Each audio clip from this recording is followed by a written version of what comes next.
Assalamu alaikum wa rahmatullah, très cher frère Medmati. Alaykoum salam wa rahmatullahi wa barakatuh. On a appris aujourd'hui aux informations que Ben Laden serait mort. Pourrais-tu nous apporter ton point de vue sur le sujet? Donc avant tout, a'udhu billahi minash shaitanir rajim, bismillahir rahmanir rahim, wa salatu wa salam ala sayyidina Muhammadin wa ala alihi wa ashabihi ajma'in, wa salam alaykum wa rahmatullahi wa barakatuh. Salam à nos frères et sœurs et le bonsoir aux éventuels non-musulmans qui écoutent cette présente vidéo. Alors en effet, on a entendu ce matin très tôt que le cheikh Oussama Ben Laden serait mort, ce qui est une nouvelle assez triste, puisque pour nous, en tant que musulmans, c'est avant tout un musulman qui est mort.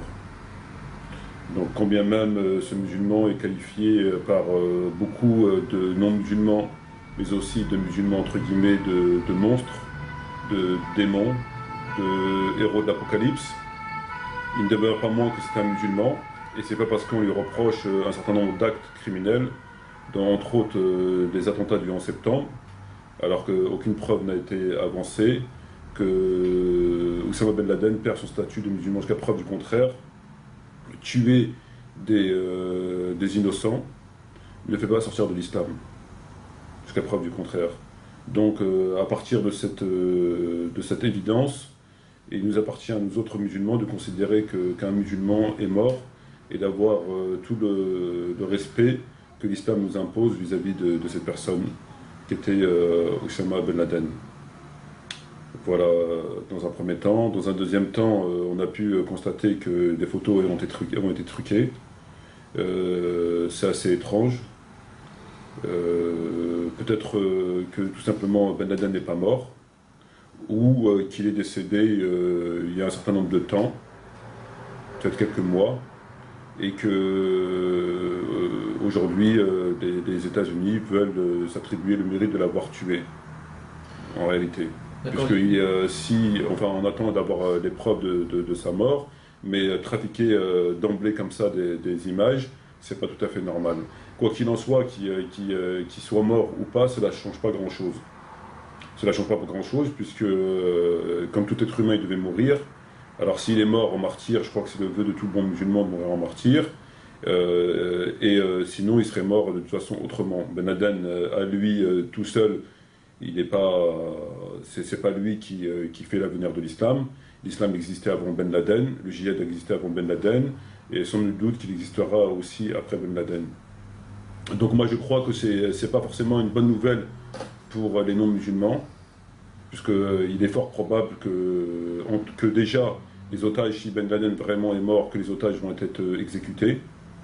S'il est mort, ils seront probablement, à mon sens, exécutés. S'ils ne sont pas exécutés, c'est que je pense qu'il n'est pas mort, à moins que des preuves nous sont apportées. Et à mon avis, cela ne changera rien du tout à ce qui se passe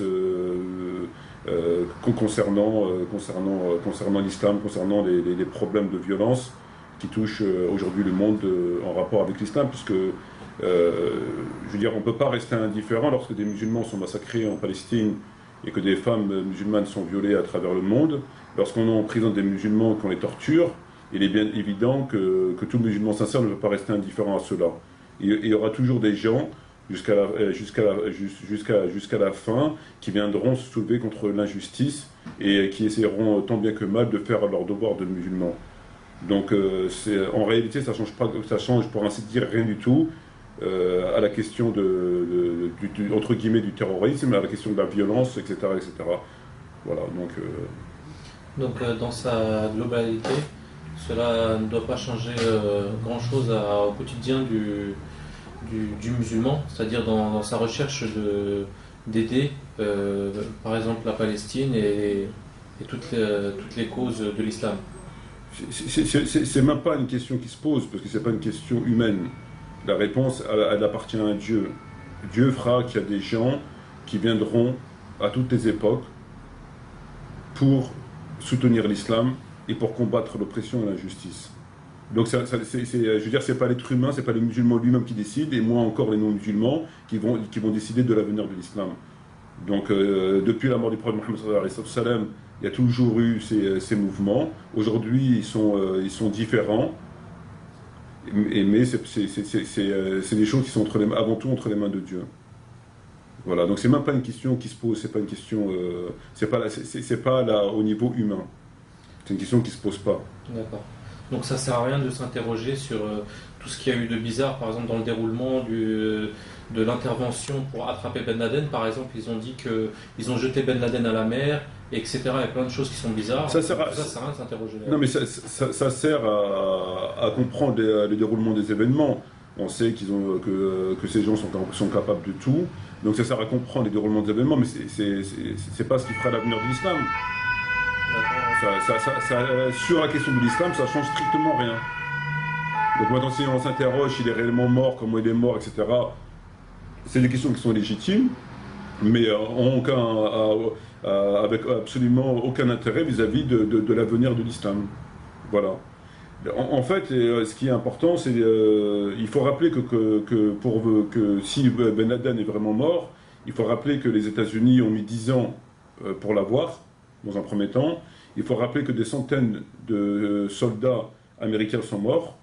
Il faut rappeler que les États-Unis ont dépensé 100 000 milliards pour ces guerres en Afghanistan et ailleurs, et pour tuer un homme sur une montagne. Donc ils l'ont pas eu comme ça rapidement au bout d'une semaine ou 2 semaines. Ça leur a coûté extrêmement cher dans un premier temps. Mais ce qu'il faut rappeler, c'est que il y a une chose qui est très importante, encore une fois, et qui est souvent occultée, voire toujours occultée, et les musulmans, moi j'attire l'attention des musulmans vis-à-vis de cette chose-là, c'est que la fin de Ben Laden, que la fin de beaucoup de Moudjahidines, que Guantanamo, que les tortures que subissent les musulmans dans différentes prisons à travers le monde, cela n'a pu se faire, et cela ne peut se faire que avec la collaboration, je dis bien que avec la collaboration des hypocrites. Si il n'y avait pas ces différents imams à travers la France et ailleurs qui, eux, collaborent et qui sont complices à travers leur silence lors des prêches de la prière de Salat al-Jumu'ah et qui détournent les musulmans de leurs devoirs et de leur réalité, cela n'aurait pas pu se faire, pas aussi facilement. S'il n'y avait pas ces racailles de pseudo-intellectuels et conférenciers que l'on connaît à leur tête, Tariq Ramadan, qui depuis des années œuvrent pour affaiblir les musulmans et castrer les musulmans, c'est-à-dire par le fait qu'ils appellent les musulmans à la soumission et à l'intégration. Par conséquent, lorsque tu te mets sous l'autorité d'un État qui est non musulman, tu deviens complètement impuissant, tu es démuni de forces militaires, tu es démuni de forces économiques, tu n'es plus rien. Et donc, à partir de ces discours, à partir de cette stratégie qui consiste à détourner les musulmans de leurs obligations, de leur auto-obligation, de leurs devoirs, et de les affaiblir à travers le fait qu'on leur demande de ne pas avoir d'indépendance à travers leur État et donc de puissance militaire, économique, etc., on en arrive à ce qu'aujourd'hui, on peut aller tuer impunément et attaquer impunément des pays musulmans sans que personne puisse rien faire.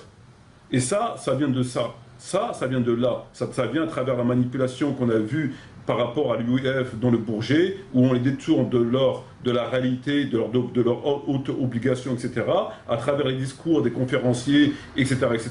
Ça vient de là. S'il n'y avait pas ces gens-là, les musulmans ne seraient pas aussi faibles qu'ils sont aujourd'hui. Et donc, ça va continuer. Et s'il n'y a pas des efforts qui sont faits par les frères pour justement se retirer de cette machination et d'essayer d'œuvrer pour leur indépendance et donc avoir justement un dirigeant qui les conduira vers leur indépendance, etc., etc., et ça sera tout le temps comme ça. Donc aujourd'hui, ce qui se passe par rapport à Ben Laden, ce qui s'est passé dans le passé et ce qui va se passer dans le futur, on le doit pas seulement qu'aux Américains, à la France ou à la Grande-Bretagne, on le doit aussi et surtout à ces gens-là, sans quoi rien n'aurait pu se faire. Parce qu'il est bien évident que si ces gens-là faisaient leur devoir de musulmans Aujourd'hui, à défaut d'avoir pu faire accepter la laïcité aux musulmans, donc la séparation de la religion et du pouvoir, on a réussi à dépolitiser l'islam. Et on ne fait plus de politique en islam. Donc, s'il n'y avait pas ces manœuvres que l'on connaît, il n'y aurait pas cette situation. Cette situation n'existerait pas. Donc, on le doit surtout à ces gens-là.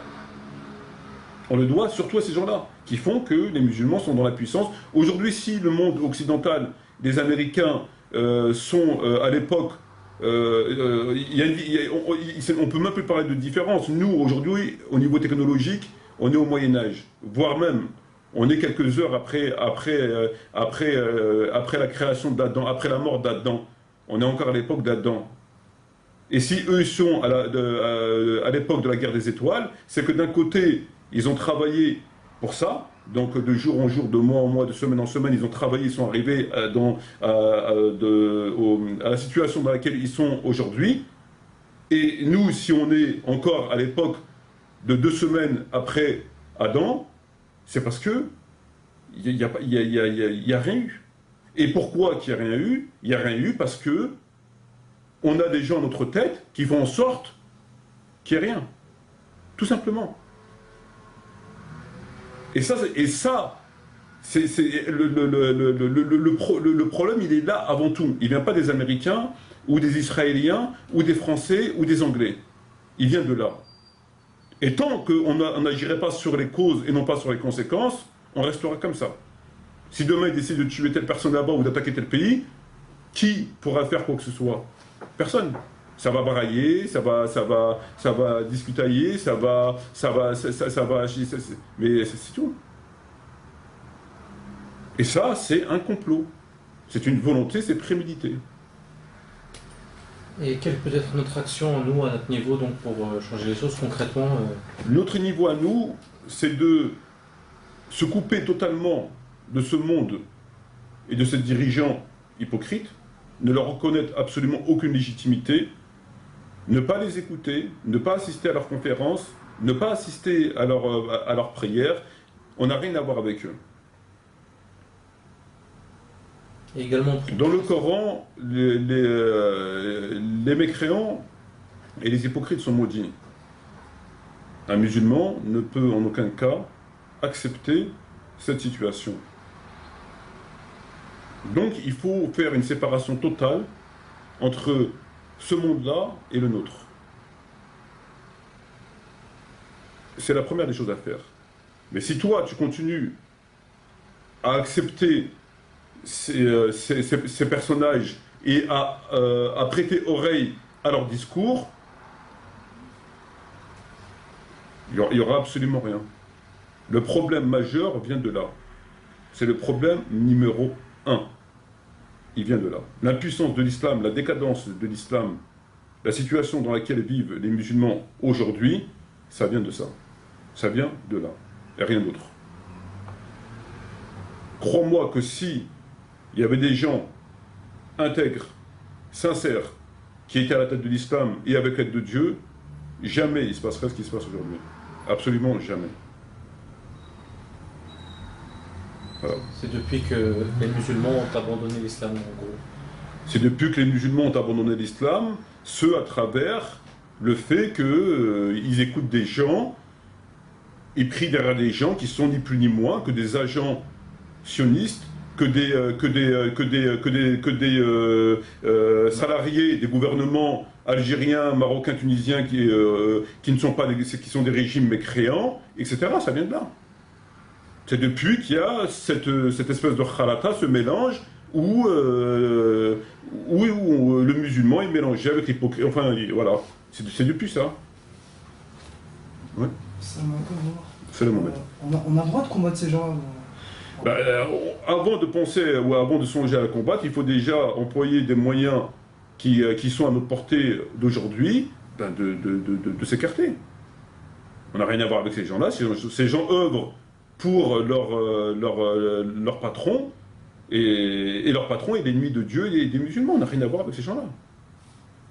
Déjà, rien que ça. Tu peux faire. Si les musulmans faisaient déjà S'ils avançaient dans le sens déjà de la vérité. Déjà, ça serait une très bonne chose, avant de parler de combattre qui que ce soit, etc. Déjà, ça c'est le minimum qu'on puisse faire. Mais aujourd'hui, on fait en sorte d'attirer en disant oui, c'est les Juifs, oui, c'est les Américains, oui, c'est Sarkozy, oui, c'est l'autre là-bas, alors qu'en vérité, pas du tout. Pas du tout. Eux, c'est pas le problème. C'est nos dirigeants qui... Ben, évidemment. Évidemment, c'est une évidence. Ces gens-là ont du sang entre les mains, que ce soit celui de Ben Laden, ou que ce soit celui de la petite fillette qui est morte de 6 ans, ou que ce soit la dame âgée de 70 ans qui est morte. Ils ont leur sang entre les mains. C'est quelque chose qui est clair.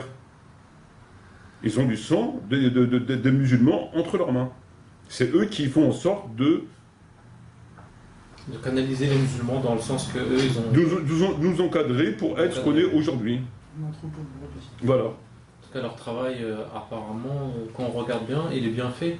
On voit qu'ils sont à tous les niveaux, ils dirigent toutes les mosquées, ils font des organisations comme on peut voir au Bourget tous les ans pour donner un sens aux musulmans. Il faut les encadrer.